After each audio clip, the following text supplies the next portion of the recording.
ஆண்டவர் ஆபிரகாமோடு கூட ஒரு உடன்படிக்கை செய்கிறார். ஆதியாகமம் 17:1-2 வசனங்கள் சொல்லுகிறது, அவனோடு கூட உடன்படிக்கை செய்கிற போது ஆபிரகாமினிடத்திலே ஒண்ணுமே இல்லை. ஏதோ வேலை செய்து கொண்டு இருக்கிறான், எங்கேயோ ஓடிக்கொண்டு இருக்கிறான், பிழைப்புக்காக அங்கும் இங்கும் அலைந்து கொண்டு இருக்கிற ஒரு மனுஷனை தேடி வந்து அவனோடு கூட ஆண்டவர் என்ன செய்கிறாரா, ஒரு உடன்படிக்கை செய்கிறார். ஆபிரகாமே, நீ வா, நான் உன்னை ஆசீர்வதிப்பேன், உன்னை பலத்த ஜாதியாய் மாற்றுவேன், கர்த்தருக்கு மகிமை உண்டாட்டும். 17:2 சொல்லுகிறது, பாருங்க, நான் உனக்கும் எனக்கும் நடுவாக என் உடன்படிக்கை ஏற்படுத்தி, பாருங்க, ஆண்டவர் சொல்லுகிறார், உன்னை மிகவும் திரளாய் பெருக பண்ணுவேன்.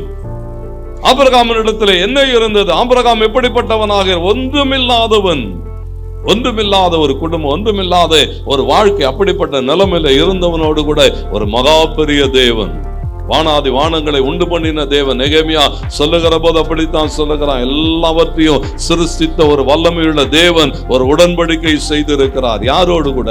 ஒன்றுமில்லாதவனோடு கூட ஓடிக்கொண்டு இருக்கிறான். மோசே, நீங்க யோசிச்சு பாருங்க, மோசே வனாந்தரத்திலே தன் மாமனுடைய ஆடுகளை மேய்த்து கொண்டு வனாந்தரத்திலே ஒன்றுமில்லாதவனாக ஓடிக்கொண்டு இருக்கிறான். கர்த்தருக்கு மகிமை உண்டாகட்டும். ஒரு முட்செடியிலே தோன்றின தேவன் அவனோடு கூட பேசுகிறார், அவனோடு கூட ஒரு உடன்படிக்கை செய்கிறார். வேதாகமத்தில் ஆண்டவராக இயேசு கிறிஸ்துவுக்கு அடுத்தபடி அநேக அற்புதங்களை செய்தவன் என்று சொன்னால் இந்த மோசே மாத்திரம்தான். ஏறக்குறைய 40 அற்புதங்களுக்கு மேலே தேவனாலே அவன் செய்தான்.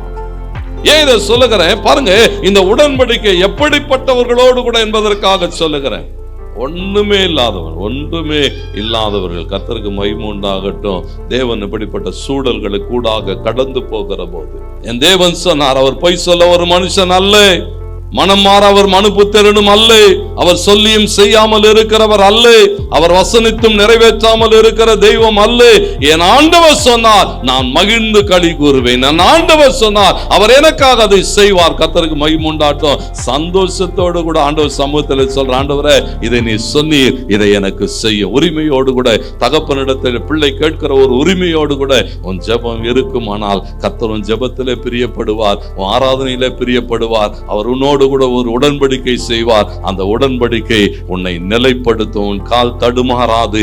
கர்த்தர் உன்னை நிலைப்படுத்துவார், அவர் உன்னை வர்த்திக்க பண்ணுவார், அவர் உன்னோடு கூட இருப்பார்.